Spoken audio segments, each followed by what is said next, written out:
Alhamdulillah, hari ini kita daripada Khidmat Malaysia kawasan Marang dan juga dibantu oleh Khidmat Malaysia Negeri Terengganu lah. Semua daerah-daerah datang membantu kita. Kita buat misi operasi bersih rumah-rumah yang terkesan akibat banjir baru-baru ni, dan hari ini kita buat di Bukit Payung.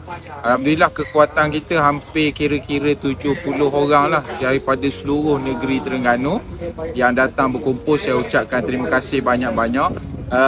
Kita sekarang ni berada di perumahan PAKR Giat Mara. Kita ada tiga kawasan yang kita akan, tiga perumahan yang kita target pada hari ini. Yang pertama di sinilah, yang kedua di Taman Al-Amin di taman sebelah ni, dan kemudian di Taman Desa Setia, tak silap saya, di belah atas tu lah.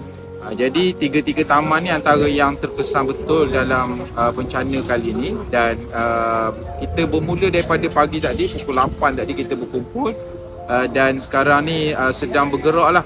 Masih ada yang sebahagian sedang berehat. Kita sebenarnya ada sediakan gulai kawah untuk petugas-petugas dan penduduk lah yang terkesan ni. Mudah-mudahan dengan sumbangan bantuan tenaga tuan-tuan akan dapat meringankan beban kita semua. Terima kasih banyak-banyak pada yang membantu.